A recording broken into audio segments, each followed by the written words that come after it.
ಎಲ್ರಿಗೂ ನಮಸ್ಕಾರ. ಇನ್ಫೋಸ್ಟ್ರೀಮ್ ಯೂಟ್ಯೂಬ್ ಚಾನಲ್ಗೆ ಮತ್ತೊಮ್ಮೆ ಸ್ವಾಗತ. ಈ ವಿಡಿಯೋದಲ್ಲಿ ನಾವು method of resolution and composition of forces ಮೇಲೆ ಎರಡನೇ ಪ್ರಾಬ್ಲಮ್ ಅನ್ನ ಸಾಲ್ವ್ ಮಾಡೋಣ. ಸೊ ಇವಾಗ ಈ ಒಂದು ಪ್ರಾಬ್ಲಮ್ ಅನ್ನ ಸಾಲ್ವ್ ಮಾಡೋದಕ್ಕೆ ನಮಗೆ ಜಸ್ಟ್ 2 ಫಾರ್ಮುಲಾಸ್ ಇದ್ರೆ ಸಾಕು. ಮೊದಲನೇದು ರಿಸಲ್ಟೆಂಟಿನ magnitude. So r will be equal to root of summation of F of x square plus summation of F of y square. ಎರಡನೇ ಫಾರ್ಮುಲಾ ಯಾವುದು? Direction. Theta will be equal to tan inverse of summation of f of y divided by summation of f of x. So ಇವಾಗ ಈ ಎರಡು equation ಗಳನ್ನ ನೋಡಿದಾಗ ನಮಗೆ ಏನು ಗೊತ್ತಾಯಿತು? ಒಂದು summation of F of x, ಎರಡನೇದು summation of F of y. So ಈ ಎರಡನ್ನ ಕಂಡುಹಿಡಿದ್ರೆ ನಾನು ಫುಲ್ ಪ್ರಾಬ್ಲಮ್ ಅನ್ನ ಸಾಲ್ವ್ ಮಾಡ್ದಂಗೆ ಆಯ್ತು ಅಂತ. ನೋಡಿ, ಅವೆರಡೇ ಕಾಂಪೋನೆಂಟ್ಗಳು ಇಲ್ಲಿ ಇರೋದು. ಸೊ ಇವಾಗ summation of F of x ಮತ್ತೆ ಎಫ್ ಆಫ್ ವೈ ಅನ್ನ ಕಂಡುಹಿಡಿಬೇಕಾದ್ರೆ first summation of F of x ಅಂದ್ರೇನು, summation of F of y ಅಂದ್ರೇನು ಅಂತ ತಿಳ್ಕೊಳ್ಳೋಣ. Summation of F of X ಅಂತ ಅಂದ್ರೆ summation of F of X ಅಂತ ಅಂದ್ರೆ ಎಲ್ಲಾ ಹಾರಿಜಾಂಟಲ್ ಫೋರ್ಸಸ್ ಗಳ ಸಮ್ ಆಗಿರುತ್ತೆ. ಹಾರಿಜಾಂಟಲ್ ಫೋರ್ಸ್ ಅಂದ್ರೆ ಬಲಗಡೆ ಹೋಗುವಂತ ಫೋರ್ಸ್ ಅಥವಾ ಎಡಗಡೆ ಹೋಗುವಂತ ಫೋರ್ಸ್, ಅವುಗಳ ಸಮೇಷನ್ ಅನ್ನ ನಾವು summation of F of X ಅಂತ ಕರಿತೀವಿ. ಅದೇ summation of F of Y ಅಂತ ಅಂದ್ರೇನು? ಇಟ್ ಈಸ್ ದ ಕಾಂಬಿನೇಷನ್, ಅಂದ್ರೆ sum of all the vertical forces. ಅದು ಮೇಲ್ಗಡೆ ಹೋಗ್ತಿರೋ ಫೋರ್ಸ್ ಆಗಿರ್ಬೋದು, ಕೆಳಗಡೆ ಹೋಗ್ತಿರುವಂತ ಫೋರ್ಸ್. ಸೊ ಇವುಗಳ ಸಮೇಷನ್ ಏನಾಗಿರುತ್ತೆ? Summation of F of Y. ಇವಾಗ ನೋಡಿ, ಕೊಟ್ಟಿರುವಂತ ಡಯಾಗ್ರಾಮ್ ಅಲ್ಲಿ ಈ 100 ನ್ಯೂಟನ್ ಹಾರಿಜಾಂಟಲ್ ಫೋರ್ಸ್ ಎಡಗಡೆ ಹೋಗ್ತಾ ಇದೆ, okay. But 60 Newton, 80 Newton, 50 Newton ಇವೆಲ್ಲ ಏನಾಗಿವೆ? ಸ್ವಲ್ಪ ಆಂಗಲ್ ಗಳಲ್ಲಿ ಇನ್ಕ್ಲೈನ್ಡ್ ಆಗಿದೆ. ಇನ್ಕ್ಲೈನ್ಡ್ ಅಂತ ಅಂದ್ರೇನು? ಸ್ವಲ್ಪ ಆಂಗಲ್ ಗಳಲ್ಲಿ ಬೆಂಡ್ ಆಗಿದೆ. ಸೊ ಇವಾಗ ಇವುಗಳನ್ನ ನಾನೇನ್ ಮಾಡಬೇಕು? ಒಂದು ಹಾರಿಜಾಂಟಲ್ ಮತ್ತೆ ಒಂದು ವರ್ಟಿಕಲ್ ಪ್ಲೇನ್ ಗಳಾಗಿ, ಅಂದ್ರೆ ಕಾಂಪೋನೆಂಟ್ ಗಳಾಗಿ ರಿಸಾಲ್ವ್ ಮಾಡ್ತಾ ಹೋಗ್ಬೇಕಾಗುತ್ತೆ. ಸೊ ರಿಸಾಲ್ವ್ ಯಾವ ರೀತಿ ಮಾಡೋದು ಅಂತ ತೋರಿಸ್ತೀನಿ ನೋಡಿ. ರಿಸಾಲ್ವ್ ಮಾಡಬೇಕಾದ್ರೆ ನಾನು ಯೂಸ್ ಮಾಡುವಂತದ್ದು ಹಾರಿಜಾಂಟಲ್ ಪ್ಲೇನಿನ ರೆಫರೆನ್ಸ್. ನೆನಪಿರ್ಲಿ, ಹಾರಿಜಾಂಟಲ್ ಪ್ಲೇನ್ ಅನ್ನ ರೆಫರೆನ್ಸ್ ತಗೊಂಡು ರಿಸಾಲ್ವ್ ಮಾಡ್ತಾ ಹೋಗಿ. ಇಲ್ಲ ಅಂತ ಅಂದ್ರೆ ನಿಮಗೆ ಕನ್ಫ್ಯೂಷನ್ ಆಗುತ್ತೆ. ಯಾಕಂತಂದ್ರೆ ಒಂದೊಂದು ಪ್ರಾಬ್ಲಮ್ ಅಲ್ಲಿ ಏನ್ ಮಾಡ್ತಾರೆ, ಒಂದೊಂದ್ಸಲಿ ಈ ಪ್ಲೇನ್ ಅನ್ನ ತಗೊಳ್ಳಿ ರೆಫರೆನ್ಸ್ ಆಗಿ, ಒಂದೊಂದ್ಸಲಿ ಈ ಪ್ಲೇನ್ ಅನ್ನ ತಗೊಳ್ಳಿ ರೆಫರೆನ್ಸ್ ಆಗಿ ಅಂತ ಹೇಳ್ಕೊಡ್ತಾರೆ. ಅವಾಗ ನಿಮಗೆ ಕನ್ಫ್ಯೂಷನ್ ಆಗುತ್ತೆ. ಸೊ ನಾನೇನ್ ಹೇಳ್ತಾ ಇದ್ದೀನಿ, ಹಾರಿಜಾಂಟಲ್ ಪ್ಲೇನ್ ಅನ್ನೇ ರೆಫರೆನ್ಸ್ ಆಗಿ ತಗೋಬೇಕು. ಇಲ್ಲಿ ಹಾರಿಜಾಂಟಲ್ ಪ್ಲೇನ್ ಯಾವುದು? ಈ ಪ್ಲೇನ್. ಈ ಲೈನ್ ಅನ್ನ ಹಾರಿಜಾಂಟಲ್ ಆಗಿ ತಗೋಬೇಕು.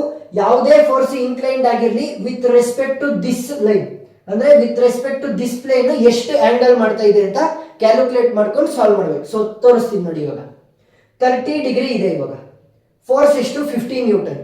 ಸೊ ಇದನ್ನ ನಾನು ಹಾರಿಜಾಂಟಲ್ ಮತ್ತೆ ವರ್ಟಿಕಲ್ ಕಾಂಪೋನೆಂಟ್ ಗಳಾಗಿ ಬೈಫರ್ಗೇಟ್ ಮಾಡ್ಬೇಕು, ಅಂದ್ರೆ ಕ್ರಿಯೇಟ್ ಮಾಡ್ಬೇಕು. ಒಂದು ವರ್ಟಿಕಲ್ ಕಾಂಪೋನೆಂಟ್, ಎರಡನೇದು horizontal component. Horizontal component use ಮಾಡ್ತಾ ಇದ್ರೆ 50 ಕಾಸ್ ಎಷ್ಟು ಡಿಗ್ರಿಯಿಂದ ಇನ್ಕ್ಲೈನ್ ಆಗಿರೋದು ಈ ಒಂದು force with respect to the horizontal plane? 30 degree. So cos ಅನ್ನ ಯೂಸ್ ಮಾಡಬೇಕು ಹಾರಿಜಾಂಟಲ್ಗೆ. ವರ್ಟಿಕಲ್ಗೆ ಸೈನ್. 50 sine 30 degree. ಸೊ ಇಷ್ಟ ಆಯ್ತು. ಸೊ ಇವಾಗ 80 ನ್ಯೂಟನ್ಗೆ ಬರೆಯೋಣ. ಸೊ ಇದಕ್ಕೆ ನಾವು ಎರಡು ಕಾಂಪೋನೆಂಟ್, ಒಂದು ವರ್ಟಿಕಲ್ ಮತ್ತೆ ಇನ್ನೊಂದು ಹಾರಿಜಾಂಟಲ್. ನಾನೇನ್ ಹೇಳಿದ್ದೆ? ಹಾರಿಜಾಂಟಲ್ ಪ್ಲೇನಿನ ರೆಫರೆನ್ಸ್ ಆಗಿ ತಗೋಬೇಕು ಆಂಗಲ್ ಅನ್ನ ಅಂತ. ಇಲ್ಲಿ ನೋಡಿ, ಇಲ್ಲಿ ವರ್ಟಿಕಲ್ ಆಗಿ ಕೊಟ್ಟಿದ್ದಾರೆ 15 ಡಿಗ್ರಿ.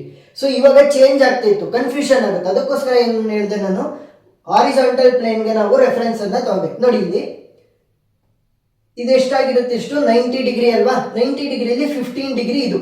ಸೊ 90 ಮೈನಸ್ 15 ಡಿಗ್ರಿ ಏನಾಗುತ್ತೆ? 75 ಡಿಗ್ರಿ. ಸೊ ಇವಾಗ ಈ ಆಂಗಲ್ ಏನು? 75 ಡಿಗ್ರಿ. ಅಂದ್ರೆ ಈ ಒಂದು 80 ನ್ಯೂಟನ್ ಫೋರ್ಸ್ ಮತ್ತೆ ನಮ್ಮ ಹಾರಿಜಾಂಟಲ್ ಪ್ಲೇನ್ ಮಧ್ಯೆ ಇರುವಂತಹ ಆಂಗಲ್ ಎಷ್ಟು? 75 ಡಿಗ್ರಿ. ಸೊ ಇವಾಗ ಅದನ್ನ ಯೂಸ್ ಮಾಡ್ಕೊಂಡು ಬರೆಯೋಣ. ನ್ಯೂಟನ್ ಎಷ್ಟು? 80 newton. 80 cos 75 degree, 80 sine 75 degree. Next ಇನ್ನೊಂದಿದೆ, 60 ನ್ಯೂಟನ್ ಫೋರ್ಸ್. ಸೊ ಹಾರಿಜಾಂಟಲ್ ಮತ್ತೆ ವರ್ಟಿಕಲ್ ಆಗಿ ನಾನು ಕಾಂಪೋನೆಂಟ್ ಗಳನ್ನ ಬರೀಬೇಕು. ಈ 45 ಡಿಗ್ರಿ ನೋಡಿ ವರ್ಟಿಕಲ್ಗೆ ಟಚ್ ಆಗಿದೆ. ನಾನೇನ್ ಮಾಡಬೇಕು? ಹಾರಿಜಾಂಟಲ್ ಇಂದ ಈ ಒಂದು ಫೋರ್ಸ್ಗೆ ಎಷ್ಟು ಆಂಗಲ್ ಇದೆ ಅಂತ ಕಂಡುಹಿಡಿಬೇಕು. ಟೋಟಲ್ ಎಷ್ಟು ಆಂಗಲ್ ಇರುತ್ತೆ? ಇದು ಟೋಟಲ್ 90 ಡಿಗ್ರಿ ಇರುತ್ತೆ. ಸೊ 90 45 ಹೋದ್ರೆ ಇನ್ನು ಉಳ್ಕೊಳ್ಳುವಂಥದ್ದು ಎಷ್ಟು? 45 ಡಿಗ್ರಿ. ಸೊ ಇದು ಕೂಡ 45 ಡಿಗ್ರಿ. ಈಗ ಹಾರಿಜಾಂಟಲ್ ಇರುವಂತದ್ದು ಕಾಸ್ ಅಲ್ಲಿ ಯೂಸ್ ಮಾಡ್ತಾ ಹೋಗ್ತೀವಿ. 60 ಕಾಸ್ 45 ಡಿಗ್ರಿ. ವರ್ಟಿಕಲ್ ಆಗಿರುವಂತದ್ದು ಸೈನ್. So 60 sine 45 degree. ಇವಾಗ ನಾವು ಎಲ್ಲ ಇನ್ಕ್ಲೈನ್ ಫೋರ್ಸಸ್ ಗಳನ್ನ ಹಾರಿಜಾಂಟಲ್ ಮತ್ತೆ ವರ್ಟಿಕಲ್ ಕಾಂಪೋನೆಂಟ್ ಗಳಾಗಿ ಕನ್ವರ್ಟ್ ಮಾಡಿದೀವಿ. ಇವಾಗ summation of F of x ಅನ್ನ ಫಸ್ಟ್ ಕಂಡುಹಿಡಿಯೋದು. Summation of F of X ಅಂತ ಅಂದ್ರೇನು? ಎಲ್ಲಾ ಹಾರಿಜಾಂಟಲ್ ಫೋರ್ಸಸ್ ಗಳ ಸಮೇಷನ್. ಸೊ ಹಾರಿಜಾಂಟಲ್ ಫೋರ್ಸಸ್ ಗಳನ್ನ ಸಮ್ ಮಾಡ್ಬೇಕಾದ್ರೆ ನಾನು ಬಲಗಡೆ ಹೋಗ್ತಿರುವಂತಹ ಫೋರ್ಸ್ ಗಳನ್ನ ಪ್ಲಸ್, ಎಡಗಡೆ ಹೋಗ್ತಿರುವಂತಹ ಫೋರ್ಸ್ ಗಳನ್ನ ನೆಗೆಟಿವ್ ಆಗಿ ತಗೊಂತೀನಿ. ಒಂದು ನೆನಪಿರ್ಲಿ, ಈ ಒಂದು ಪ್ರಾಬ್ಲಮ್ ಅನ್ನ ಸಾಲ್ವ್ ಮಾಡಬೇಕಾದ್ರೆ ಹಾರಿಜಾಂಟಲ್ ಪ್ಲೇನ್ ಅನ್ನ ರೆಫರೆನ್ಸ್ ಆಗಿ ತಗೊಂತೀವಿ. ಎರಡನೆಯದಾಗಿ ಬಲಗಡೆ ಹೋಗ್ತಿರುವಂತಹ ಫೋರ್ಸ್ ಪಾಸಿಟಿವ್, ಎಡಗಡೆ ಹೋಗ್ತಿರುವಂತಹ ಫೋರ್ಸ್ ನೆಗೆಟಿವ್. ಮೇಲ್ಗಡೆ ಹೋಗ್ತಿರುವಂತಹ ಫೋರ್ಸ್ ಪಾಸಿಟಿವ್, ಕೆಳಗಡೆ ಹೋಗ್ತಿರುವಂತಹ ಫೋರ್ಸ್ ನೆಗೆಟಿವ್. ಇಷ್ಟು ನೆನಪಿರ್ಲಿ. ಬಲಗಡೆ ಹೋಗ್ತಿರುವಂತಹ ಫೋರ್ಸ್ ಎಲ್ಲಾ ಕಾಸ್ ಅನ್ನ ನೋಡಿ. ಬಲಗಡೆ ಹೋಗ್ತಿರುವಂತಹ ಫೋರ್ಸ್ ಅಂದ್ರೆ ಎಲ್ಲ ಹಾರಿಜಾಂಟಲ್ ಫೋರ್ಸ್ ಗಳನ್ನ ನೋಡಿ. ಮೊದಲನೇದು 50 cos 30 ಡಿಗ್ರಿ ಬಲಗಡೆ ಹೋಗ್ತಾ ಇದ್ರೆ positive, 50 cos 30 degree. Next 80 cos 75 degree ಎಡಗಡೆ ಹೋಗ್ತಾ ಇದೆ, so minus 80 cos 75 degree. Next 100 Newton ಕೂಡ ಎಡಗಡೆ ಹೋಗ್ತಾ ಇದೆ, so minus 100. Next 60 cos 45 degree ಬಲಗಡೆ ಹೋಗ್ತಾ ಇದೆ, so plus 60 cos 45 degree. So ಇವಾಗ ಅದನ್ನ ಫುಲ್ ಕ್ಯಾಲ್ಕುಲೇಟರ್ ಅಲ್ಲಿ ಒಂದೇ ಸರಿ ಹಾಕಿ ಆನ್ಸರ್ ಬರ್ತಾ ಹೋಗುತ್ತೆ. 50 cos 30 degree minus 80 cos 75 degree minus 100 plus 60 cos 45 degree. So value ಏನಾಗುತ್ತೆ? ಮೈನಸ್ 40.43. ಮೈನಸ್ 40.43. ನಾನು ಡೆಸಿಮಲ್ ಆದ್ಮೇಲೆ 2 ಡಿಜಿಟ್ಸ್ ಅನ್ನ ತಗೊಂತಾ ಇದ್ದೀನಿ, ಅಷ್ಟು ಸಾಕು. ಒಬ್ಬೊಬ್ರು 1 ಡಿಜಿಟ್ ಅನ್ನ ತಗೊಂತಾರೆ, ಒಬ್ಬೊಬ್ರು 3 ಡಿಜಿಟ್ ಅನ್ನ ತಗೊಂತಾರೆ, 2 ಡಿಜಿಟ್ ತಗೊಂಡ್ರೆ ನಡೆಯುತ್ತೆ. ಇವಾಗ summation of F of Y ನ ಯಾವ ರೀತಿ ಕಂಡುಹಿಡಿಯೋದು? ಮೇಲ್ಗಡೆ ಹೋಗ್ತಾ ಇದ್ರೆ ಪಾಸಿಟಿವ್, ಕೆಳಗಡೆ ಹೋಗ್ತಾ ಇದ್ರೆ ನೆಗೆಟಿವ್. 50 sin 30 ಮೇಲೆ ಹೋಗ್ತಾ ಇದೆ, so positive, 50 sin 30 degree.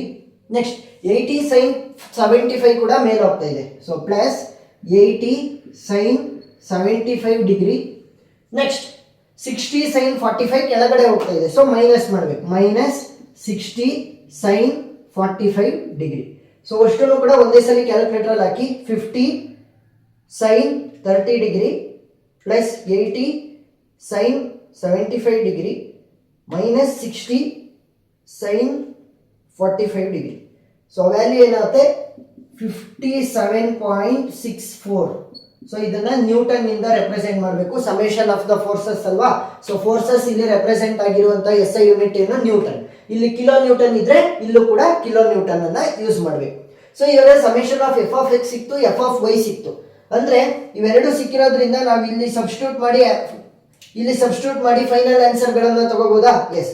So ಮೊದಲನೇದು ಯಾವುದು? ರಿಸಲ್ಟೆಂಟಿನ magnitude r will be equal to root of summation of f of x square plus summation of f of y square. So summation of f of x square ಏನಿರೋದು? minus 40.43 whole square plus summation of f of y square ಏನಿರೋದು? 57.64 whole square. So ಇವಾಗ minus square ಇದ್ದಾಗ ಏನಾಗುತ್ತೆ? Positive, minus minus plus ಆಗುತ್ತೆ. So 40.43 into 40.43. So ಏನಾಗುತ್ತೆ? Which will be equal to root of 1634.58. So decimal ಆದ್ಮೇಲೆ 2 points ಅನ್ನ use ಮಾಡ್ತಾ ಇದ್ದೀನಿ. 57.64 into 57.64. ಸೊ ಏನಾಗುತ್ತೆ ವ್ಯಾಲ್ಯೂ? 3322.36. ಸೊ ಇವಾಗ ಇವೆರಡನ್ನು ಆ್ಯಡ್ ಮಾಡೋಣ. ಎಷ್ಟಾಗುತ್ತೆ? 3322.36 ಪ್ಲಸ್ 1634.58. ಸೊ ಇದರ ವ್ಯಾಲ್ಯೂ ರೂಟ್ ಆಫ್ 4956.94. ಸೊ ಇದರ ರೂಟ್ ಅನ್ನು ಕಂಡುಹಿಡಿಬೇಕು. So root of 4956.94. So value ಎಷ್ಟಾಗುತ್ತೆ? 70.40 ನ್ಯೂಟನ್. ರಿಸಲ್ಟೆಂಟ್ ಮ್ಯಾಗ್ನಿಟ್ಯೂಡ್ ಏನಾಗಿರುತ್ತೆ? ರಿಸಲ್ಟೆಂಟಿನ ಮ್ಯಾಗ್ನಿಟ್ಯೂಡ್ ಏನಿದೆ? 70.40 ನ್ಯೂಟನ್. ಈಗ ಟೀಟಾ ಅಂದ್ರೆ ಡೈರೆಕ್ಷನ್ ಅನ್ನ ಯಾವ ರೀತಿ ಕಂಡುಹಿಡಿಯೋದು? Theta will be equal to tan inverse of summation of f of y by summation of f of x. So tan inverse of summation of f of y value ಗೊತ್ತಿದೆ. summation of f of y ಏನು? 57.64. Next ನಾವು ಡಿಗ್ರಿಯಲ್ಲಿ ತಗೊಂತಿರೋದ್ರಿಂದ minus ಅನ್ನು ತಗೊಳ್ಳುವಂತ ಅವಶ್ಯಕತೆ ಇಲ್ಲ. So 40.43 ನ ಮಾತ್ರ ತಗೋಬೇಕು.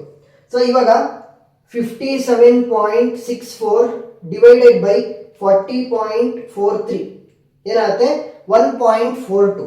ಸೊ tan ಇನ್ವರ್ಸ್ ಆಫ್ 1.42 ಏನಾಗುತ್ತೆ ನೋಡಿ. tan ಇನ್ವರ್ಸ್ ಯಾವ ರೀತಿ ಕಂಡುಹಿಡಿತೀರಾ? ಫಸ್ಟ್ ಶಿಫ್ಟ್ ಅನ್ನ ಪ್ರೆಸ್ ಮಾಡಬೇಕು, ನೆಕ್ಸ್ಟ್ tan ಅನ್ನ ಪ್ರೆಸ್ ಮಾಡಬೇಕು. ಸೊ ಇವಾಗ ಏನಾಯ್ತು, ಅದು tan ಇನ್ವರ್ಸ್ ಆಗಿರುತ್ತೆ. ಸೊ ಅದಕ್ಕೆ 1.42 ಅಂತ ಅದರ ಮುಂದೆ ಪ್ರೆಸ್ ಮಾಡಿದ್ರಾಯ್ತು. ಸೊ ಫೈನಲ್ ವ್ಯಾಲ್ಯೂ ಎಷ್ಟು ಬಂತು ನಮಗೆ? 60.93 ಡಿಗ್ರಿ. ಸೊ ನಮಗೆ ಥೀಟಾ ವ್ಯಾಲ್ಯೂ ಕೂಡ ಬಂತು. ಸೊ ಕೊನೆಯಲ್ಲಿ ನಮ್ಮ ಈ ಫೋರ್ಸ್ ಸಿಸ್ಟಮ್ ಅನ್ನ ನಾವು ಕ್ವಾಡ್ರೆಂಟ್ ಅಲ್ಲಿ ತೋರಿಸ್ಬೇಕು. ನೋಡಿ, ಒಂದು ಪ್ಲೇನ್ ಅನ್ನ ತಗೊಂಡಾಗ ನಮಗೆ first quadrant, second quadrant, third quadrant ಮತ್ತೆ ಫೋರ್ತ್ ಕ್ವಾಡ್ರೆಂಟ್ ಅಂತ ಸಿಗುತ್ತೆ. ಇದು plus X minus X, plus Y minus Y. ಇಲ್ಲಿ ನೋಡಿ, summation of F of X ಏನಿದೆ ಮೈನಸ್ ಅಲ್ಲಿ ಇದೆ. ಸೊ ಸಮೇಷನ್ ಆಫ್ ಎಕ್ಸ್ ಏನಿದೆ ಮೈನಸ್ ಅಲ್ಲಿ ಇದೆ ಅಂತಂದ್ರೆ ಈ ಕಡೆ. ನೆಕ್ಸ್ಟ್ ವೈ ವ್ಯಾಲ್ಯೂ ಏನಿದೆ ಪಾಸಿಟಿವ್. ಸೊ ಮೇಲ್ಗಡೆ ಅಂದ್ರೆ ನಮಗೆ ಎಕ್ಸ್ ಮೈನಸ್ ಬಂತು, ವೈ ಪ್ಲಸ್ ಬಂತು ಅಂತ ಅಂದ್ರೆ ಸೆಕೆಂಡ್ ಕ್ವಾಡ್ರೆಂಟ್ ಅಲ್ಲಿ ಆನ್ಸರ್ ಬಂದಿದೆ. ಸೊ ಅದನ್ನ ಯಾವ ರೀತಿ ರೆಪ್ರೆಸೆಂಟ್ ಮಾಡೋದು? ಈ ರೀತಿ summation of F of X, F of Y ಇಲ್ಲಿ, ನೆಕ್ಸ್ಟ್ ರಿಸಲ್ಟೆಂಟ್ ಆರ್. ಸೊ ಇದೇ ಡಿಗ್ರಿ ನೀವು ತೋರಿಸ್ಬೇಕು ಅಂತ ಏನಿಲ್ಲ. ನೆಕ್ಸ್ಟ್ ಥೀಟಾ ಇಲ್ಲೇನು ಅಂತ ಬರೀರಿ, ಮೈನಸ್ ಕಮ ಪ್ಲಸ್ ಅಂತ ಬರೆದ್ರೆ ಇದು ಥರ್ಡ್ ಕ್ವಾಡ್ರೆಂಟ್ ಅಲ್ಲಿ ಇದೆ ಅಂತ ಗೊತ್ತಾಗುತ್ತೆ. ಸೊ ಇದೇನು ಬರೆಯೋದು ಬೇಡ, ಇದನ್ನ ರೆಫರೆನ್ಸ್ಗೆ ನಾನು ತೋರಿಸಿದ್ದು. ಸೊ ಇವಾಗ ಪ್ರಾಬ್ಲಮ್ ಅರ್ಥ ಆಗಿದೆ ಅಂತ ಅನ್ಕೊಂಡಿದ್ದೀನಿ. ಈ 3 ಸ್ಟೆಪ್ ಅನ್ನ ಕೊನೆಯಲ್ಲಿ ಬರೀಬೇಕು. First summation of F of X, F of Y ಅನ್ನ ಈಸಿಯಾಗಿ ಕಂಡುಹಿಡಿಯೋದು ಹೇಗೆ ಅಂತ ತಿಳ್ಕೊಂತ ಹೋಗಿ. ಸೊ ಪಾರ್ಟ್ 1 ವಿಡಿಯೋ ಲಿಂಕ್ ಅನ್ನ ಡಿಸ್ಕ್ರಿಪ್ಷನ್ ಅಲ್ಲಿ ಕೊಟ್ಟಿರ್ತೀನಿ. ಮತ್ತೆ ಎಲ್ಲಾ ಕಾನ್ಸೆಪ್ಟ್ಗಳು ಇಂಜಿನಿಯರಿಂಗ್ ಮೆಕ್ಯಾನಿಕ್ಸ್ ಪ್ಲೇ ಲಿಸ್ಟ್ ಅಲ್ಲಿ ಇದೆ. ಆ ಒಂದು ಪ್ಲೇ ಲಿಸ್ಟ್ ಲಿಂಕ್ ಅನ್ನು ಕೂಡ ಡಿಸ್ಕ್ರಿಪ್ಷನ್ ಅಲ್ಲಿ ಕೊಟ್ಟಿರ್ತೀನಿ, ನೀವು ನೋಡ್ಬೋದು. ಏನಾದ್ರೂ ಡೌಟ್ ಇದ್ರೆ ಕಮೆಂಟ್ ಸೆಕ್ಷನ್ ಅಲ್ಲಿ ತಿಳಿಸಿ, ನಾನು ಕ್ಲಾರಿಫೈ ಮಾಡ್ತೀನಿ.